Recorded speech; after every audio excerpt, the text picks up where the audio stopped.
Okay, let's dive in. So picture this. A quiet English, more, classic Victorian setting. But then one night, there were these mysterious lights, strange sounds. Uh-huh. And then people start seeing this creature, definitely not any bird they recognize. It's got wings that flash with color, like jewels. Yeah, incredible descriptions. What on earth is going on? And maybe more importantly, what happens when this um, totally otherworldly being literally drops into late Victorian England, a place known for being pretty well rigid? Welcome to the deep dive. We take the sources you send us, dig into them, and pull out the key insights so you get the full picture fast. And today we're looking at a really interesting piece of early H.G. Wells' The Wonderful Visit. Our source material is right from the text itself, so we get these direct excerpts, which is great. Absolutely. So our mission here is to really explore that clash, isn't it? This angelic being arriving in this very ordered, very rule-bound 19th century world. Exactly. We'll see how his reality bumps up against theirs. Yeah. And how this society, with its strict scientific, religious, social norms, tries and often fails, sometimes comically, sometimes tragically, to, make sense of something that just fundamentally doesn't fit. We're going to see this unfold through a few key perspectives. There's the vicar, Mr. Hillier, gentle, maybe a bit timid, but also a keen bird watcher, an ornithologist. Right. And then there's the angel himself, who's just as confused as everyone else, really. Plus, of course, all the reactions from the villagers and the local gentry, often quite prejudiced, definitely bewildered. You've given us a text that's packed with surprising moments and some really sharp observations about human nature, actually. Yeah, looking forward to getting into it with you. Okay, so how does it all kick off? It's not exactly a smooth arrival. The sources talk about this strange night on the Sitterford Moor. Uh-huh. Lots of people in Sitterton, the nearby village, saw this definite glare, described as like golden, like a beam shining out of the sky. But it wasn't steady. It had these curving flashes like the waving of swords. And weirdly, nobody in Sitterford, the village right there, seems to have seen it. The text suggests, well, they were mostly asleep. Huh, figures. And there was a sound, too. Yeah, but only heard by a few people. Annie Hooker, Lumpy Durgan, Amory's mother. And they struggled to describe it, like maybe children singing, maybe throbbing of harp strings, mixed with a rush like an organ. Wow. Sounds otherworldly already. Definitely. But the most striking detail, I think, is how it started and stopped. Which was? Like the opening and shutting of a door. The sources even mention letters about it in Nature, the Science Journal, even a sketch, so people knew something weird happened. Right, setting the scene. The text sort of hints that this glare and sound are connected to the creature, but leaves it a bit ambiguous at first. Exactly. And then come the sightings of the actual creature, the strange bird. Okay, so who sees it first? A solicitor's clerk. He sees it way up high, thinks maybe it's an eagle, just a bright speck, fluttering, but then it swoops down and the sun hits its wings. And they were spectacular. Oh, yeah. The source says they flashed with the brightness of flames and the color of precious stones. Just imagine that against a gray English sky. Incredible. And wasn't there a plowman, too? Yes, he saw it flash past him, focused more on the physical details, long pink bare legs and mottled white body. Said it shot like an arrow through the air. Not much, but enough to get people talking. Especially our vicar, Mr. Hillier. Right. The text makes a point that he's a real ornithologist, published in The Zoologist. So these stories, coming from different villagers, naturally grab his scientific attention. He thinks maybe a new species. So he goes out hunting, hoping for a rare find. And then comes the moment. He sees it. In his, ornithological excitement, he raises his gun and shoots it down. Yeah, and this is where everything changes. Completely. He walks over, expecting a bird, a specimen for his collection, and finds not a bird, it's an angel with a wounded wing. And the vicar's reaction is just perfect. Isn't it? So polite. Dear me, I had no idea. Excuse me, he says, I am afraid I have shot you. It's that understatement hitting the impossible. And the angel is just as lost, right? Thinks he's dreaming. Yeah, he thinks this must be the land of dreams. He sees the vicar, humans, as impossible creatures, just myths. So right away, you have this total clash of realities. The vicar trying to process talking to what he thought was just like an artistic conception. While the angel finds humans equally unbelievable, and the vicar, bless him, tries to fit it into his worldview, doesn't he? Speculating about 4 dimensions, multiple universes packed side by side, maybe dreaming of each other as near as page to page of a book. It's his way of trying to make the impossible possible within his framework. Exactly. And Wells uses the angel to give us these glimpses of his world, which is fascinating. What does he say about it? He describes a place with neither pain, nor trouble, nor death, no marrying, no birth, no forgetting, only new things begin. Sounds idyllic almost. A wonderfully level land, glittering buildings, constant light, breezes, even glittering seas hanging in the sky, stars at your feet. Wow, sounds unreal. But it has laws, he says. Just different laws. Curved space, different gravity, 24 primary colors, not our 3. 44. I know. Their fantastic things are normal. Our science would be the maddest dreaming. Even their plants have jets, not flowers. It's a fundamentally different reality. And the visual contrast is stark, too, between the angel and the vicar. Absolutely. The angel has this unearthly beauty, simple clothes, a purple wrought saffron blouse, bare knees, bare feet, his wings folded. And the vicar, short, stout, red-faced, straw hat, neat tie, gold watch chain. Buttoned-up convention versus otherworldly simplicity. The text makes a point about what kind of angel this is, doesn't it? There's that parenthesis on angels. Yes, that's crucial. Wells stops to explain. This isn't the typical Victorian angel on the soft, feminine, blonde figure in white, which he calls a purely Teutonic invention. Right, not that one. Nor is he one of the, powerful, maybe scary Hebrew angels.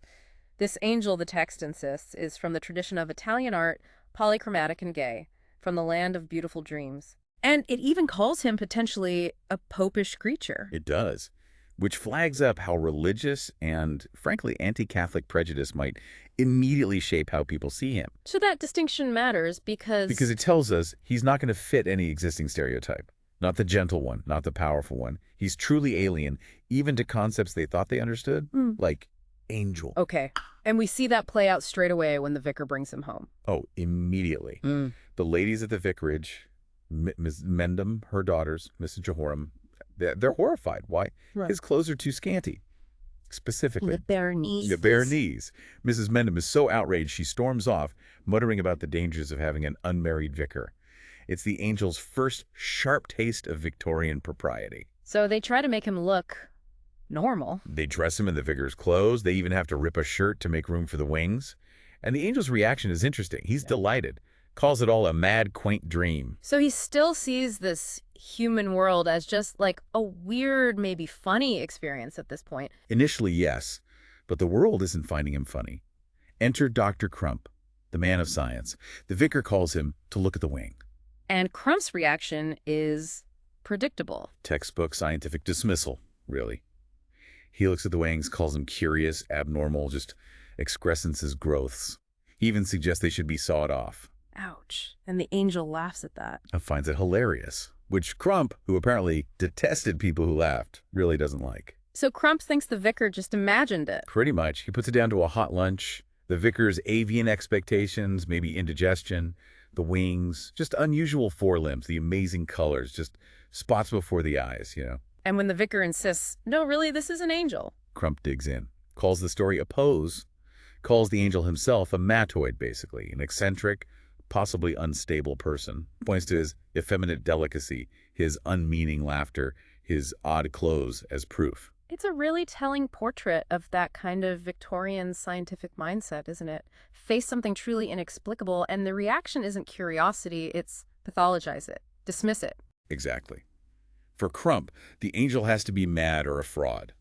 There's no other possibility in his book. Then you get the other side of the coin, religion, represented by the curate, Mendham. Yeah, and he's already annoyed because his wife felt insulted by the angel's appearance earlier. So he's not exactly open-minded. Not at all.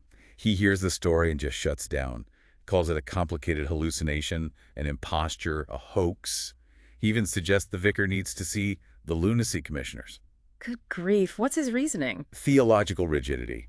Angels, he insists, are not material bodies.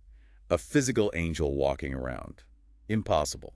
It breaks the rules of his doctrine, just like it broke Crump's scientific rules. And the angel's take on Mendham. Finds him quaint, especially his black clothes, the blackness in the shape, and of course the lack of wings. Huh. Another example of the angel just seeing human conventions as strange. Totally. While Mendham is busy lecturing the vicar about being out of touch with, like, social and economic issues, completely missing the cosmic visitor right under his nose because it doesn't fit the dogma. And the poor vicar is stuck right in the middle. Absolutely torn. He saw the angel, he shot him. Surely I can believe my own eyes, he thinks, but everyone is telling him it's inconvenient, too incredible. He's caught between his own senses and this overwhelming social pressure. You can feel his anxiety. It's really the start of him questioning his own world. Yes, and that deepens during this dinner conversation, where the angel starts asking these really fundamental questions about being human. Like what? He's puzzled by our life cycle. He asks the vicar, they begin in just a little while, and then they end. But what are they doing meanwhile? It's such a simple, profound question. And the vicar's answer is pretty bleak, isn't it? It is. He talks about aging, losing beauty, glory, and how pain increases. Pain comes into their lives more and more. How people fear death but cling to life, even clutching its pain at last. He even talks about his own life. Yeah, quite movingly. No glorious youth, sickly, timid, no romance, no kids, now just dropping to pieces going. He doesn't know where. Wow. Heavy stuff. He sees his job, being a vicar, as just being a chorus to it all. Baptisms, marriages, funerals, preaching about a life he scarcely believes in. He talks about how petty needs and temporary pleasures just swathe souls, keep people distracted, looking away. Paints a picture of humans as moles or worms writhing in darkness, totally unaware of the stars. It's a stark contrast to the angel's world, highlighting how bogged down we can get in the mundane. So the angel decides to see this human life for himself, venturing into the village. Exactly. He wants to understand what people do meanwhile. Yeah. And his encounters are just a series of shocks, really. Like with Mrs. Gustick. Yeah, she's arguing with someone. The angel tries to talk to her, and she just snaps, calls him names, throws a pot at him. He's utterly baffled by her entirely disagreeable reaction. Why so hostile? Then he meets a drunken tinker. And a grindstone man. It's this confusing mess. Yeah. The tinker wants to fight Ushigomorn. The angel dodges as the tinker collapses. The angel feels this deep disgust, quivering repulsion. He also learns about a silver wedding, another weird human thing. Even the churchyard is confusing. He reads a tombstone, joins the angelic hosts, looks at the urns, wondering what they are, notices the air of repression fortification around the tombs. He actually wonders if the dead try to escape. And the schoolboys. Oh, classic schoolboys. Yeah. They stare, make fun of his hair, his clothes, and he got a bake on him. He's got hair like a girl. They ask questions they don't want answers to, then start throwing beech nut husks at him. So he's just completely bewildered by human interaction. Totally. Curious these human beings are, he thinks. He decides he needs to get back to the vicar for some explanations. And Dr. Crump sees this happen. He does. Calls the boys a frightful pest, but then makes that key observation. The villagers can't understand anything abnormal. It underlines that core theme society's difficulty with difference. But amidst all this negativity, there's music, right? A moment of connection. Yes, thankfully. He finds a violin at the vicarage and starts to play. And it's Utterly. The sound, the speed, the melody, unlike anything the vicar's ever heard. There's this smile on the angel's face as he plays. And the effect on the vicar is profound. It's like a window opens. He gets this vision of the angelic land, incredible openness and height and nobility, glittering melodies, no time or space as we know it. He sees the glory of heaven in the angel, sees colors pulsing in his gray wings. Wow. A direct experience of the angel's reality? Exactly. Through music. The vicar is so shaken, he says he'll never play the violin again, gives it to the angel, feels like he'd never heard music before. It's one of the rare moments the angel's true nature shines through and is actually appreciated. But that appreciation doesn't last long in the wider world. The social pressures just keep building. Right. Enter Lady Hammergallow, a pillar of local society. She visits the vicarage, sizes up the angel, and immediately jumps to a conclusion. Which is? He must be the vicar's illegitimate son. What? Seriously? Yep. Plain to a woman of the world, she thinks. Finds the gossip amusing and sees an opportunity. She wants to be his patroness. Patroness for what? To launch him as a performer. Plans a debut at her green saloon, thinks he'll look beautiful on a platform. And get this, she thinks the scandal of his birth will actually be an inducement for London society. Unbelievable. So she just sees him as like a curiosity, a way to boost her own status. Pretty much. Reducing the extraordinary gossip and social maneuvering. She's not seeing an angel, she's seeing a potentially lucrative, scandalous commodity. Meanwhile, Dr. Crump is still around, poking and prodding. He checks the wing again, notes the excrescences.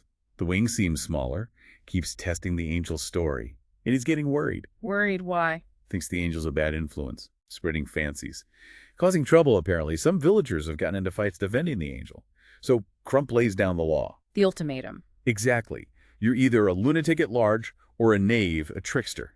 Nothing else is possible. Leave town, crump warrants, or face the lunacy business, or even prison. And the angel is terrified by these concepts, right? Right. Lunacy, prison. Absolutely. They're completely alien to him. And Crump just hammers it home. You're an unhealthy influence. Yeah. I can't have you. You must go. It's that pragmatic, fearful, societal reaction. If we don't understand it, get rid of it. And the pressure isn't just medical or social, it's economic too. Sir John Gott shows up. The landowner. And he is furious. Someone's cut his barbed wire. And he blames the angel? Yep. Confronts the vicar. Says the angel's been preaching socialism, bothering the farm workers, buttonholing yokels, asking awkward questions about property rights, calling property theft, stirring up trouble. So the angel, trying to apply his own world's logic to ours, runs right into the class system. Head first. And Gotch demands he's gone in a week. Poor Vicar. He's caught between a real angel and a real summons from God. So totally stuck. He's starting to see the limits of his world because of the angel, but he can't escape its demands either. This all leads up to the angel's big social debut, doesn't it? At Lady Hammergallows. The Green Saloon event. He's there, Yeah. thinly disguised in clerical vestments, surrounded by all these proper people, and he's just awkward. How so? Reacts strangely to eyeglasses, can't handle a teacup properly, can only seem to sit comfortably on a music stool, just totally out of place. And his music isn't quite right either. It's affected by his sadness now, sometimes capricious and grotesque. But the real disaster comes when they ask him to play duets. Yeah. He admits he can't read sheet music, asks, what do all those crazy dots mean? Oh dear. Social death knell right there. Instant horror. Silence. Lady Hammergallow is furious. Then there's a tiny incident with a tea tray. He tries to help, and some guest accuses him of being drunk. And that's it. Social career over before it began. It just shows how arbitrary those social rules are, doesn't it? It wasn't just his origins, it was his inability to follow their specific, often trivial code. Exactly. His otherness, even in small ways, was just incompatible with their rigid drawing room world. After all this, the angel makes this really sad observation about humans and pain. Yeah, he notes the readiness, the zest people seem to have for inflicting pain. The boys throwing things, stinging plants, harsh words, everything. And the vicar agrees. Sadly, yes. Yeah. Calls the world a battlefield, says we're driven by pain. He tells the angel pain is the warp and the woof of this life, that he finds it almost impossible to imagine a world without it. He almost tells him about eating meat, doesn't he? Nearly explains the leg of lamb, yeah. Yeah. But stops when he sees the angel go pale with horror. For the angel, coming from that pain-free place, this is the most repellent discovery about us. But there is one little spark of connection with Delia, the servant girl. A really touching moment. Yeah. He just tells her eyes are beautiful, and the text says something leapt within her. She feels sorry for him. And she seems to understand his music later, too. Yes. When he's playing the violin full of sorrow, she hears his trouble and tears run down her face. The narrator specifically points her out as different, someone who connects emotionally beyond the labels. But that's not enough to stop the tide. The vicar's housekeeper confronts him. Mrs. Hinniger. She lays out all the village gossip, the angel's weird hours, singing, grinning, says he's not a gentleman, worries about him and Delia. Her demand is simple. The sooner he leaves this house, the better. And the vicar, worn down, agrees. Gives him a week. He's just exhausted by the conflict. So he has to tell the angel. The inevitable, painful conversation. The vicar admits defeat. This is no world for angels. The angel just accepts it, silently, knowing he causes trouble. But the vicar also has this moment of clarity. What does he say? He says the angel woke him up. He realizes he'd been dreaming that this narrow prison was the world. That's powerful, but devastating for the angel. Totally. He's later found sobbing on a cliff by Delia. He's facing expulsion from the only place he knows on Earth. The vicar is frantic when the angel goes missing after this. Which brings us right to the climax. The tragic end. The angel is wandering, lost and despairing, and runs into Sir John Gotch again in the woods. And Gotch is still angry. Still furious about the wire, about the socialist rot. But this time, the angel snaps. What happens? It's like all the pain and injustice he's seen and felt just explodes. He feels his unaccountable energy. He confronts Gotch, questions his right to order him around. And then Violence, sudden, shocking. The angel seems to leap into the air, wings flash, face full of passionate anger. He grabs Gotch's whip. Oh, wow. And beats him with it, shouting, "You brute, you bestial thing," and over, learn, learn, learn. Gotch screams, then falls silent. The angel beats him. The being from a world without pain. Exactly. It's horrifying. But then the rage passes. He sees Gotch, bloody, motionless, pain. He cries out, thinks he's killed him, panics and runs. But Gotch isn't dead. No. He gets up later, feels the welts. And his reaction, by Jove, Crump's right. That's just darkly perfect, isn't it? He doesn't think, wow, an angel just beat me up. He thinks, that proves Crump's diagnosis. He's just an abnormal, dangerous man. Exactly. The extraordinary immediately reduced to the mundane, the explainable, however wrong the explanation is. And the angel after this, he's broken. Deeply. He wanders, avoids everyone, feels crippled, caked over, blinded, stupefied by human life. His ideals are crushed by the pitiless force of the things that must be. He feels like he's absorbed all of humanity's fallen nature in just 1 week, like he's taken some horrible poison. And then he sees the fire. Stumbles back towards the village at night, sees the vicarage ablaze, there's a crowd, noise. He finds out a girl is trapped inside. Delia. She went back for his violin. I can get his fiddle, she'd said. Oh, heartbreaking. And as the angel runs into the flames, the villagers hear that strange sound again, the one from the beginning, like a door opening and closing. And the little girl, Hetty. Little Hetty Penzance sees something, or has a pretty fancy, as the text puts it, 2 figures with wings that flashed up and vanished among the flames. 2 figures, implying Delia, too. It seems so. A final, mysterious, perhaps transcendent moment. But the story doesn't quite end there. There's the epilogue. Right. Narrated by the ever-conventional Mrs. Mendham. 2 white crosses now stand in the churchyard. Thomas Angel and Delia Hardy. And Mrs. Mendham's final verdict. Let me guess. Mundane. Completely. The angel. Oh, he was deformed, poor thing, half-witted, caused a scandal carrying on with Delia, but died romantically trying to save her. Wow, just reduced to village gossip and sentimentality. The ultimate mundane reinterpretation.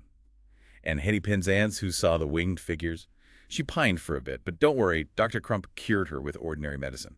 Any hint of the extraordinary is smoothed over, explained away. So we followed this incredible being descending into a world of pain, rules, prejudice. Scientific dismissal, religious dogma, social climbing. He shows glimpses of beauty, wakes the vicar up, connects with Delia, but ultimately gets dragged down, corrupted by human violence and pain. And then destroyed, only to be tidied up and explained away by the very society that couldn't handle him. It's a really potent, maybe quite pessimistic take from Wells on that clash between the ideal, the wondrous, and our messy, painful reality. Definitely feels that way. So, thinking about this deep dive into the wonderful visit, it really makes you wonder, doesn't it?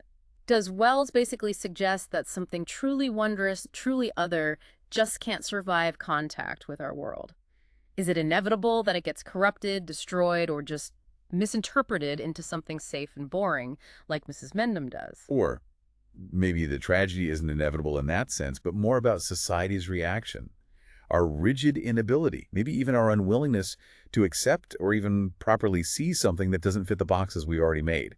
Is it the angel who fails or the world that fails the angel? Yeah, that's definitely something to mull over. Is the problem the visitor or the visited? A great question to leave things on. Thank you for giving us the sources for this. It was genuinely fascinating to explore.